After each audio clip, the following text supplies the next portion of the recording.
que ce soit sur la langue, ceux qui venaient du Parti libéral, tout ça, étaient plus pour le bilinguisme, plus pour des accommodements. Les gens du RN étaient plus pour des mesures plus rigoureuses. Puis, je me souviens, j'ai parlé avec un monsieur qui avait été dans le RN. Lui, il a démissionné du PQ en 77 parce qu'il trouvait que l'accent n'était pas mis sur l'indépendance. Déjà? C'est un peu... puis bon, dans les années 80, il y a aussi, je pense, une bonne partie des milieux de gauche, des milieux progressistes, étaient plutôt pour l'abstention. Moi, j'ai pas voté dans les années 80, mais moi, j'ai grandi dans l'ouest de l'île de Montréal, dans un milieu anglophone, donc c'était déjà venu que je vote pas pour le nom. Mais graduellement, à force de voir le gouverneur de Robert Bourassa affaiblir la loi 101, affaiblir un peu toutes les mesures pour le français, je me suis dit, bon, ben, c'est sûr qu'il y a un peuple au Canada, au Québec, au francophone. Est-ce que ce peuple-là peut survivre dans le Canada? Ma réponse a été non. Puis éventuellement, c'est sûr que la souveraineté, c'est pas juste une question linguistique, c'est une question de prendre nos décisions nous-mêmes. Bon, mais beaucoup de gens prennent ce chemin-là, commencent par réaliser que la seule façon d'assurer l'avenir du français, c'est l'indépendance du Québec, parce qu'on a vu il y a eu la loi 101, on a vu toutes les mesures qui ont affaibli la loi 101 par la suite. Puis on se pose, à chaque fois en ce moment, il y a une remobilisation un peu sur la langue, mais on voit que le gouvernement fédéral intervient de façon assez massive. Donc, moi, je suis arrivé dans le mouvement indépendantiste en 92, 93. Bon, il y a eu Lac-Meech, ensuite il y a eu l'élection du Bloc québécois, il y a eu le référendum de Charlottetown avant. Puis bon, je suis devenu président du PQ de Laurier-Dorion en 94. On a fait la bataille référendaire, on a passé. Au départ, je n'étais pas très optimiste là-dessus parce que quand on a commencé le référendum, je pense que les sondages donnaient l'appui à la souveraineté à peu près à 40 %. Donc, mais ça a quand même passé proche. Il y a eu vraiment un effort. Je pense graduellement, un peu la société civile s'est impliquée et on a réussi à presque gagner. Par la suite, moi, je suis resté au Parti québécois dans l'espoir qu'il y aurait un autre référendum, qu'on pourrait faire quelque chose sur la souveraineté. Je suis resté très étonné parce qu'on connaît l'histoire, c'est Lucien Bouchard qui est arrivé à la chefferie à la suite. Puis bon, avait déjà été au Parti conservateur, avait déjà été ministre de la langue au fédéral, donc il était plutôt favorable au bilinguisme. Donc, ils ont répudié à peu près tous les engagements du Parti québécois sur la langue. On a laissé le bilinguisme institutionnel se développer encore plus. Il y a eu certaines mesures, le bouquet de mesures de Louise Baudouin, il y a eu quand même certaines mesures de fait, mais des mesures plus structurantes comme l'application de la loi 101 au cégep ont été rejetées.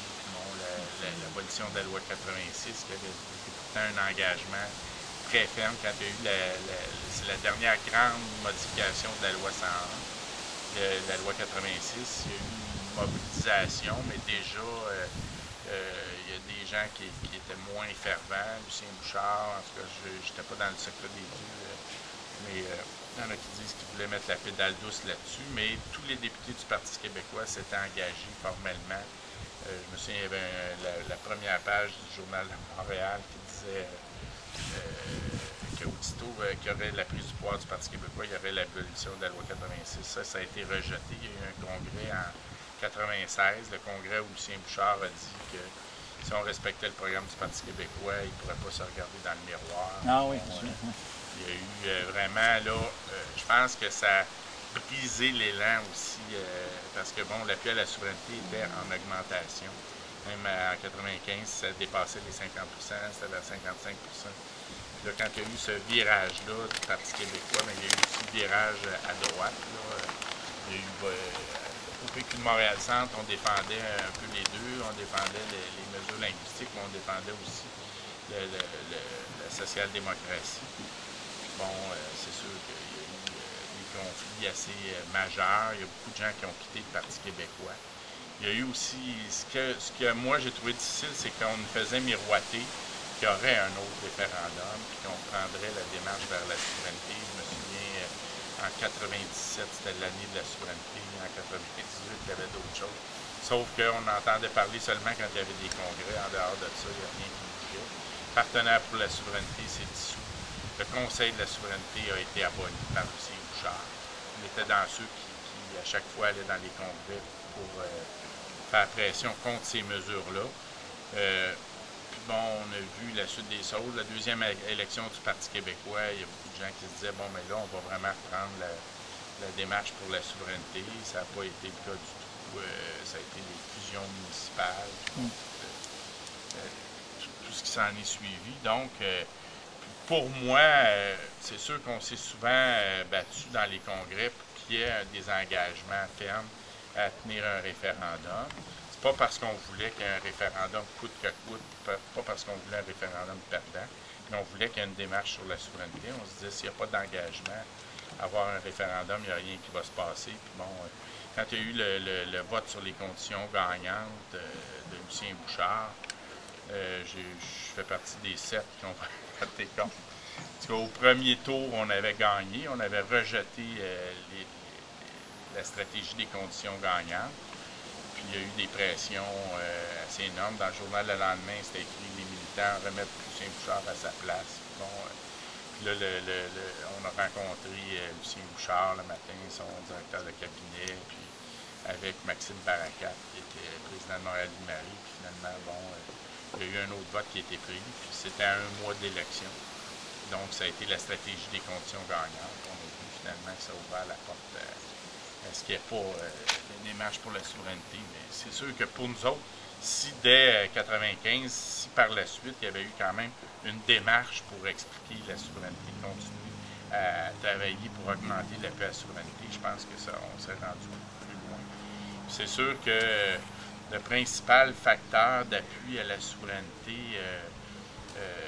chez les allophones, tout ça, c'est la connaissance du français. L'appui à la souveraineté n'est pas, contrairement à ce que beaucoup de gens disent, l'appui à la souveraineté ou à l'indépendance n'est pas relié à l'origine ethnique, il est relié à la langue. Si vous êtes plus anglicisé, vous arrivez au Québec, bon, vous lisez les journaux en anglais, CTV, etc. C'est très difficile d'être souverainiste parce qu'on nous présente comme des nazis, comme des extrémistes, alors qu'on voit que dans les faits, c'est plutôt l'inverse. Comme là, on voit les groupes comme au Nouveau-Brunswick, l'Anglo Society, qui veut enlever tous les services en français, puis il y a des groupes comme ça un peu partout. Bon, c'est pas les Québécois, je pense, qui terrorisent le monde anglo-saxon. C'est plutôt l'inverse qui s'est produit à travers l'histoire et qui continue à se produire. Puis, au Parti québécois, bien, ce qui est arrivé à un moment donné, c'est comme si la question linguistique est devenue un tabou. Personne n'en parlait. C'est devenu en 1995 aussi beaucoup les libéraux qui accusaient les péquistes d'être racistes ou ethnocentrés à chaque fois qu'ils parlaient de la loi 101. Puis on dirait que c'est comme si les gens ils ont perdu la bataille morale, ils ont arrêté de se défendre. C'est un peu aberrant parce que le Canada anglais, ce qu'il a fait dans le fond, c'est ni moins qu'un génocide culturel en interdisant les écoles françaises. Par la suite, avec la loi sur les langues officielles, quand on sait que bon, les linguistes institutionnels, ça aboutit toujours à l'assimilation des langues minoritaires, mais ça poursuit l'assimilation des francophones en Québec. Ça s'est continué de se laisser culpabiliser à cause de la loi 101, qui n'a jamais voulu interdire, même il y avait, bon, le RN au début proposait qu'il y ait seulement des instituts en français, ce qui peut se défendre parce que ça permet de rassembler tous les citoyens, un peu comme dans plusieurs autres pays. Mais les gens ont toujours fait très attention, laisser des instituts en anglais pour les anglophones, alors de se faire culpabiliser sur cette question-là, je pense que ça démontre que dans le fond, c'est comme s'il y a eu une intimidation, une pression, il y a beaucoup de gens qui sont laissés aller. Donc, il y a eu tout le régime du Parti québécois, on a vu que c'est pas passé grand-chose. Depuis ce temps-là, il y a eu différents efforts de fait. Nous, moi, bon, j'ai quitté le Parti québécois parce qu'à un moment donné, j'étais plus à l'aise de défendre les positions du Parti québécois. Puis bon, je ne voulais pas être un saboteur dans mon propre parti. J'étais devenu trop critique un peu, ce qui fait que j'ai mieux quitté pour vraiment essayer de travailler au niveau de la société civile, essayer de réorganiser les forces dans la société civile, éventuellement faire pression sur le Parti québécois où je je me suis dit que le Parti québécois suivra le mouvement, mais quand j'étais au Parti québécois, on approchait des groupes de la société